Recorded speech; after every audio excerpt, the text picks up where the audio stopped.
Hello बच्चों, कैसे हो। उम्मीद करता हूँ आप लोग अच्छे होंगे और आप लोगों की पढ़ाई भी अच्छे से चल रही होगी। तो चलो आज हम लोग नए टॉपिक पे डिस्कस करेंगे और वो हम लोगों का कौन सा टॉपिक है, पृष्ठीय क्षेत्रफल और आयतन।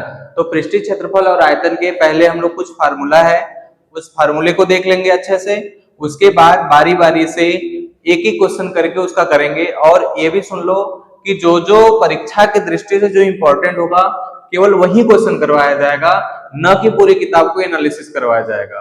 ओके, तो चलो देखते हैं हम लोगों का फार्मूला क्या है। स्टार्ट करते हैं। घनाभ। तो घनाभ क्या होता है आप लोगों को अच्छे से पता होगा, क्योंकि यहाँ पर केवल परीक्षा की दृष्टि से हम सरसरी तौर पे चलेंगे, क्योंकि पूरा डिटेल देना यहाँ पे पॉसिबल नहीं है।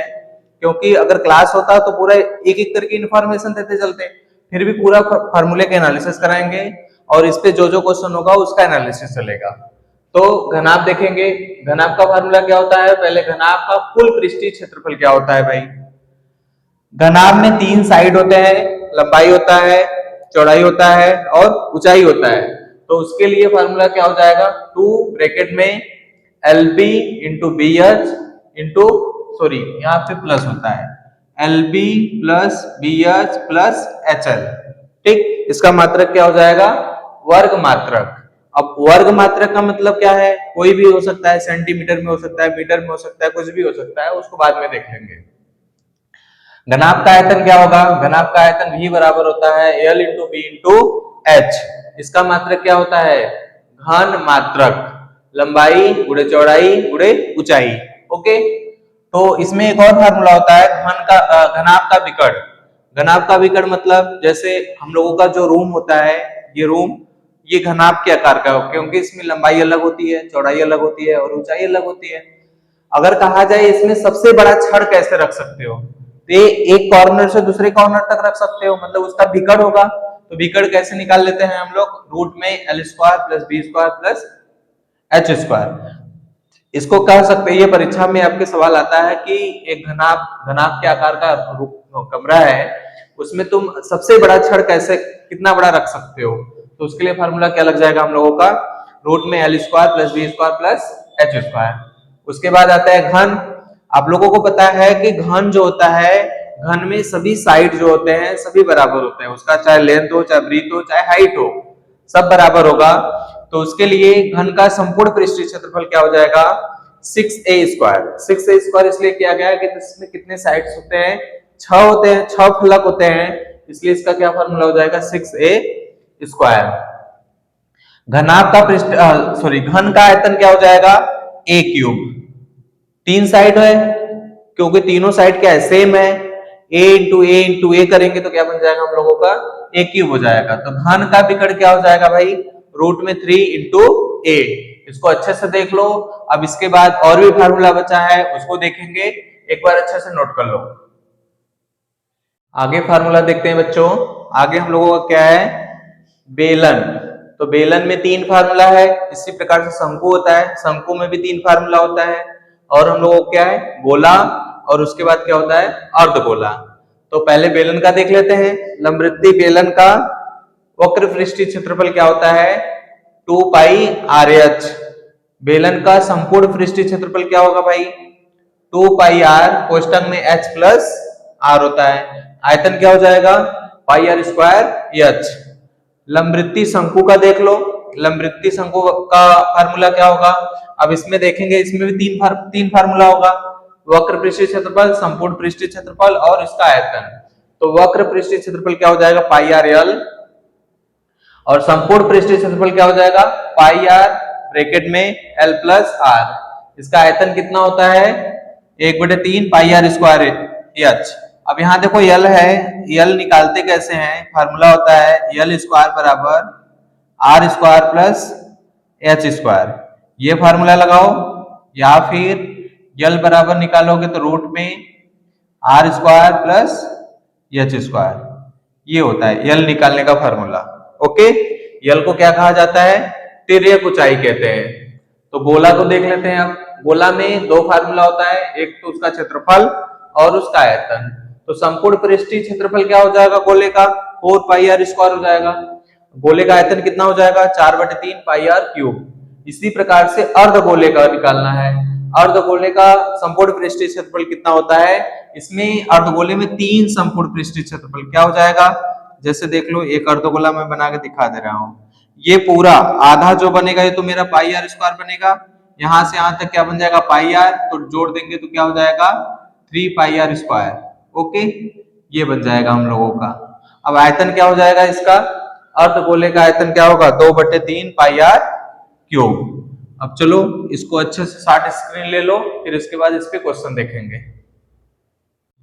चलो बच्चों, अब जो फार्मूला हम लोगों ने डिस्कस किया है उस पे एक एक क्वेश्चन करते हुए चलेंगे। तो पहला क्वेश्चन क्या है हम लोगों का? दो घनों में से प्रत्येक घन का आयतन 64 घन सेंटीमीटर है के संलग्न फलकों को मिलाकर एक घनाभ बनाया जाता है। इससे प्राप्त घनाभ का पृष्ठीय क्षेत्रफल ज्ञात कीजिए।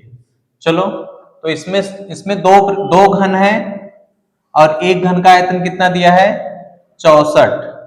तो घन का आयतन का फार्मूला पहले लगा लेते हैं। तो घन का आयतन होता है ए क्यूब, मतलब कि ए क्यूब बराबर कितना दिया है? 64। ए क्यूब बराबर 64। ए क्यूब, यहां ये कितने का क्यूब बन रहा है? 4 का क्यूब बन रहा है। पावर समान है तो ए बराबर कितना हो जाएगा? 4। मतलब घन की भुजा या घन का कोर कह सकते हैं। तो प्रत्येक घन का कोर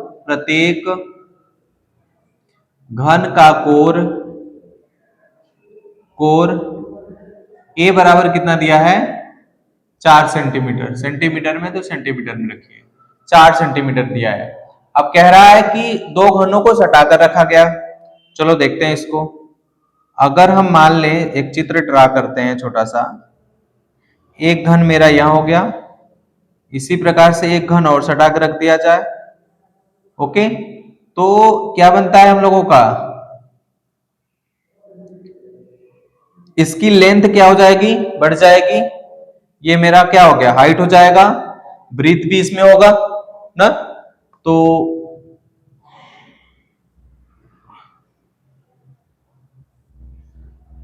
इस तरह से बनेगा। ओके, तो ये तो 4 सेंटीमीटर। अब ये भी 4, ये भी 4, टोटल बन के कितना हो जाएगा? 8। और ये जो ब्रीथ है इसकी, ये क्या है? ये भी 4 है। मतलब लंबाई 4, चौड़ाई भी 4, सॉरी, लंबाई 8, चौड़ाई 4, ऊंचाई 4। ओके, अब पूछ क्या रहा है? इससे प्राप्त घनाभ का पृष्ठीय क्षेत्रफल। क्योंकि जब इन दोनों को मिलाया गया तो क्या बना हम लोगों का? एक घनाभ बन गया, और घनाभ का पृष्ठीय क्षेत्रफल पूछ रहा है हम लोगों से। चलो देखते हैं। अतः घनाभ का पृष्ठीय क्षेत्रफल का फार्मूला पहले लिख लो। 2 ब्रैकेट में LB plus BH plus HL। तो 2 ब्रैकेट में L का मान देखो कितना है? 8 है।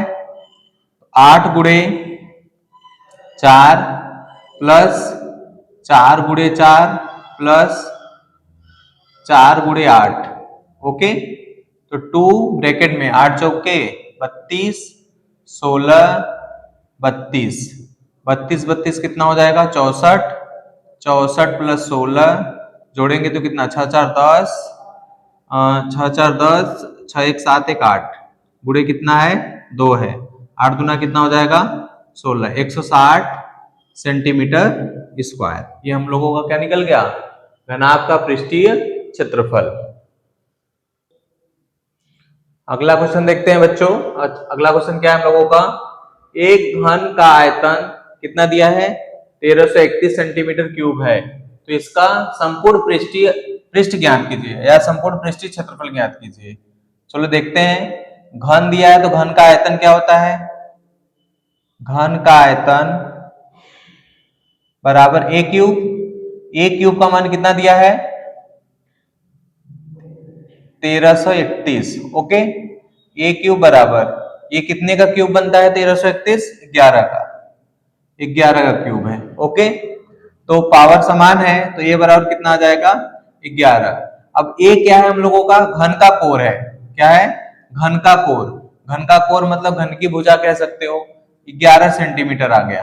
ओके, अब पूछ रहा है कि इसका संपूर्ण पृष्ठ ज्ञात कीजिए। संपूर्ण पृष्ठ क्या हो जाएगा इसका, अतः घन का संपूर्ण पृष्ठ बराबर होता है 6a², 6 गुणे भुजा का स्क्वायर। तो 6 गुणे भुजा का स्क्वायर, ए बराबर कितना दिया 11, तो 11 का स्क्वायर हो जाएगा। 6 गुणे 11 का स्क्वायर करोगे तो कितना हो जाएगा 121। गुणा कर दो इसका, 6 एकम 6, 6 दूना 12, एक हासिल लग जाएगा, 6 एकम 6, 6 एक 7 सेंटीमीटर स्क्वायर। अगला क्वेश्चन देखते हैं बच्चों। नेक्स्ट क्वेश्चन क्या है हम लोगों का, एक लंबवृत्तीय बेलन की त्रिज्या 7 सेंटीमीटर है और उसकी ऊंचाई कितना दिया है 8 सेंटीमीटर है, तो बेलन का पृष्ठीय वक्र पृष्ठ ज्ञात कीजिए। तो पहले क्या क्या दिया है उसको नोट कर लेते हैं। तो बेलन की त्रिज्या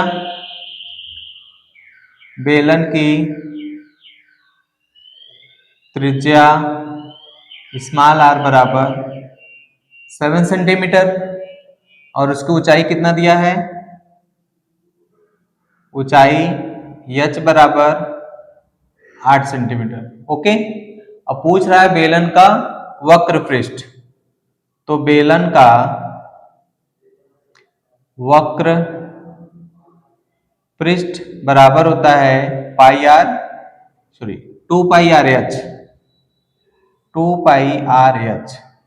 मान रखेंगे इसमें 2 गुणे, अब पाई का मान देखो दिया नहीं है इसमें, जब दिया नहीं है तो तुम अपने मन से कुछ भी रख सकते हो, 22/7 रखो चाहे 3.14 रखो, 7 यहाँ पे दिया है 22/7 रख लेते हैं क्योंकि नीचे से कट जाएगा। तो 22/7, आर का मान 7 है, एच का मान कितना है 8, 7 से 7 काट दो। अब गुणा कर लेते हैं इसका, 8 में इसका करेंगे, 22 में 8 का करो, 8 दूना के 16, 8 दूना के 16 एक 17, 176, 2 का मल्टीप्लाई कर लो फिर, 6 दूना के 12, 7 दूना के 14, 14 एक 15, 2 एकम 2 एक 3, 352 सेंटीमीटर क्या हो जाएगा स्क्वायर हो जाएगा। ये आंसर है हम लोगों का। अगला क्वेश्चन देखते हैं बच्चों। नेक्स्ट क्वेश्चन क्या है हम लोगों का, एक 22 सेंटीमीटर लंबे और 18 सेंटीमीटर चौड़े दफ्ती के टुकड़े को मोड़कर 18 सेंटीमीटर ऊंचा बेलन बनाया गया है। इस प्रकार बने हुए बेलन का आयतन ज्ञात कीजिए। चलो भाई स्टार्ट करते हैं हम लोगों को तो आयतन निकालना है, लेकिन एक दफ्ती है हम लोगों के पास जिसकी लंबाई 22 सेंटीमीटर है और इसकी ऊंचाई क्या है 18 सेंटीमीटर है। इसको मोड़ा जा रहा है, मोड़ करके हम एक बेलन बनाएंगे इस प्रकार से।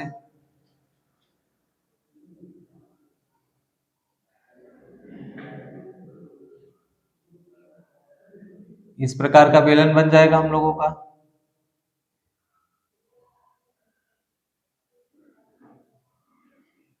इसकी ऊंचाई कितनी होगी 28 होगी, सॉरी 18 होगी, और ये पोजीशन ये लंबाई मोड़ करके एक सर्कल बनाएगा नीचे, तो इसकी परिधि कितनी हो जाएगी 22, मतलब बेलन की परिधि क्या मिल जाएगा हम लोगों को 22। तो क्या लिखेंगे, बेलन की परिधि बराबर 22 सेंटीमीटर। तो बेलन की परिधि कितनी होती है, ये वृत्त के आकार का होता है, तो 2 पाई आर इक्वल टू कितना है 22 है। तो इसका मान रखेंगे, आर का मान यहां से निकाल लेते हैं, 2 गुणे 22/7 गुणे आर बराबर 22। आर का मान निकालने के लिए सबको उधर करना पड़ेगा आपको, 22 गुणे 7 बटे 2 गुणे 22, 22 से 22 काट देंगे, आर बराबर आ जाएगा हम लोगों का 7/2 सेंटीमीटर। इसको इसी रूप में छोड़ दो। अब हम लोगों से पूछ रहा है कि इसका आयतन क्या होगा। आयतन हम लोगों को पता है और बेलन की ऊंचाई भी पता है हम लोगों को, बेलन की ऊंचाई कितनी है 18 है, तो बेलन का आयतन क्या होता है पाई आर स्क्वायर एच। पाई का मान रखो 22/7, आर का मान यहाँ पे निकाला गया है 7/2, तो स्क्वायर है, तो 7/2 का स्क्वायर गुड़े यच का कितना है 18, तो 22/7 गुड़े 7/2, 7/2 18, 7 से 7 काट दीजिए, 2 से काटेंगे 11 हो जाएगा, ये 2 से काटोगे 9 हो जाएगा, तो 9 का गुणा इसमें कर लीजिए एक बार, 11 नवा कितना हो जाएगा 99 गुड़े 7, 7 का गुणा करिए, 9 सत्ते 63 की 3, हंसी लगा 6, 9 सत्ते 63, 63 6 कितना हो जाएगा 69, 693 सेंटीमीटर क्या हो जाएगा क्यूब हो जाएगा। अब ये ध्यान में रखना कि ये भी जितना भी क्वेश्चन करवाया जा रहा है सब इंपॉर्टेंट क्वेश्चन है, अच्छे से एनालिसिस करो और बार बार प्रैक्टिस करो। इसके बाहर से ये समझ लो कि इसके बाहर से एक भी क्वेश्चन आने वाला नहीं है, क्योंकि हम छाट करके क्वेश्चन अच्छे से करवा रहे हैं। अगर कर लोगे तो आपको भाई परीक्षा में ज्यादा मेहनत करना नहीं पड़ेगा, देखते ही तुम प्रोसेस स्टार्ट कर दोगे, अन्यथा भटकते रहो, क्योंकि यूट्यूब की दुनिया में तमाम प्रकार के टीचर हैं। हम ये नहीं कह रहे हैं कि तुम कहाँ पढ़ रहे हो, किससे पढ़ रहे हो, जहां पढ़ रहे हो जैसे पढ़ रहे हो पढ़ो, मन से पढ़ो, लेकिन सभी क्वेश्चन को पढ़ने से ज्यादा उसका प्रैक्टिस करो। इससे ज्यादा मैं कुछ कहूंगा नहीं आप लोगों को, क्योंकि सभी बच्चे समझदार हैं, अच्छे से पढ़ाई करने वाले हैं, ठीक है ना। तो इसके बाद हम लोग आगे अपना अगला क्वेश्चन लेकर आएंगे, इसको अच्छे से पहले देख लो एक बार।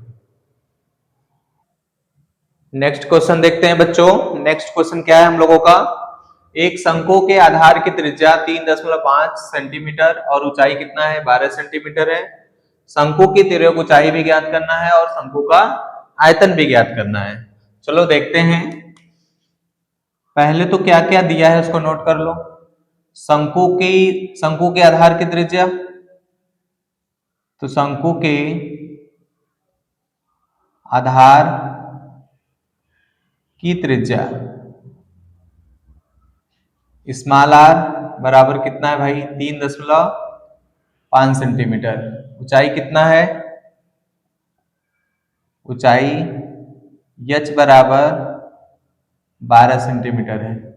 और इसकी क्या पूछ रहा है, तिर्यक ऊंचाई। तिर्यक ऊंचाई क्या होता है, l होता है, तो लिखेंगे क्या, शंकु की तिर्यक ऊंचाई, तिर्यक ऊंचाई L बराबर हमने बताया आपको रूट में क्या होता है r square plus H square, या h square plus r square लिखो, दोनों होता है। तो रूट में आर और एच का मान कितना दिया है 3.5 का स्क्वायर प्लस 12 का स्क्वायर। ओके, तो इसका स्क्वायर करके देख लेते हैं कितना आता है 3.5, 3.5, 5 पचे 25, 2 लगेगा कैरी, 3 पचे 15 2 17, 3 पचे 15, 3 त्रिक 9 1 10, 5 7 5 12, 2 1, कितना हो जाएगा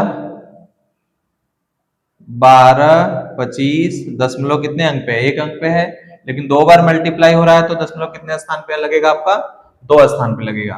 प्लस इसका स्क्वायर करेंगे तो कितना हो जाएगा 144, जोड़ोगे दोनों को तो कितना हो जाएगा भाई, तो 4 2 6, 4 1 5, 1.25, इसको बाहर निकालना है। तो बाहर निकालोगे तो ये तो 125 का स्क्वायर है, ठीक, दशमलव कितने अंक पे है 2 अंक पे है, तो हमारा हो जाएगा 12.5 सेंटीमीटर। ये हो गया हम लोगों का तिर्यक ऊंचाई। ओके, अभी क्या निकालना है शंकु का आयतन, तो शंकु का आयतन भी देख लेते हैं। शंकु का आयतन क्या होता है, formula 1/3 pi R square H. अगर फार्मूला अच्छे से याद है तो क्वेश्चन को अच्छे से भी कर पाओगे, ये हमेशा ध्यान में रखना, क्योंकि फार्मूला का प्रैक्टिस पहले करो, फिर उस पे रिलेटेड जो भी क्वेश्चन बनते हैं उसको करते चलो। क्या हो जाएगा यहाँ पे 1/3, पाई का मान रखते हैं 22/7, क्योंकि इसमें तो दिया नहीं है क्वेश्चन में, अगर दिया होता जो दिया होता वो रखते, अगर नहीं दिया है तो हम अपनी मर्जी से कुछ भी रख सकते हैं। आर का मान देखो 3.5 है, तो 2 बार कर लेते हैं, 3.5 गुणे 3.5, एच का मान कितना है 12। ओके, इसको 7 से इसको काट दीजिए, 12 को 3 से काट दीजिएगा, तो 22 गुणे 7 से काटेंगे तो 0.5 इंटू 3.5 गुणे कितना हो जाएगा 4, इसका गुणा इसमें कर लें। ओके, तो 5 चौके कितना हो जाएगा, 20 हो जाएगा। तो 22 गुणे 20, तो 2.0 हो जाएगा, 3.5।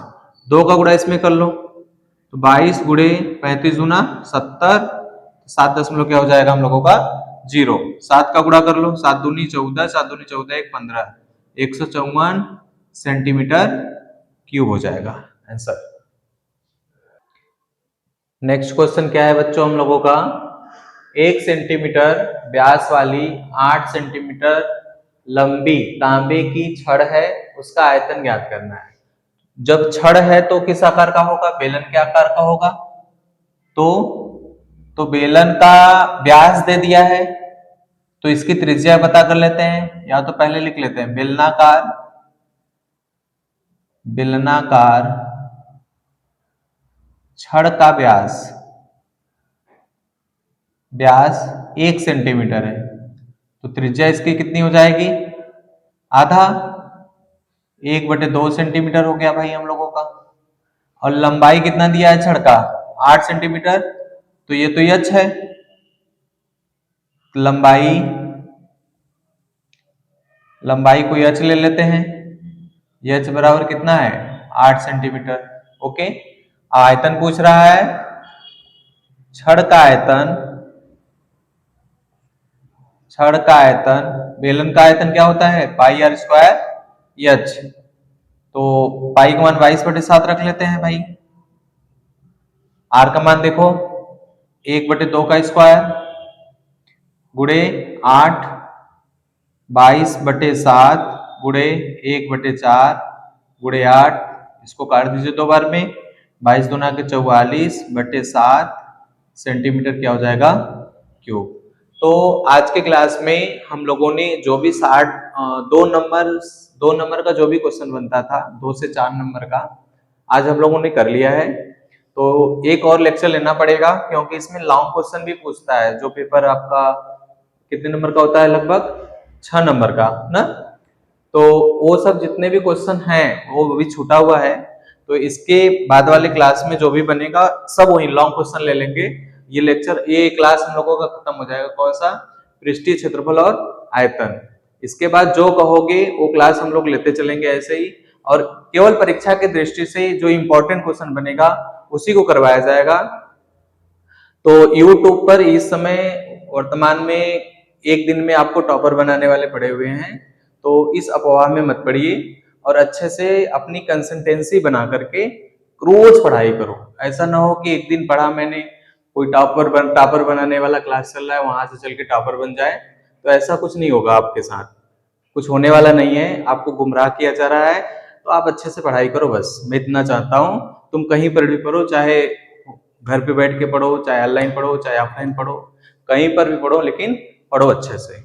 आज के लिए इतना ही, ओके।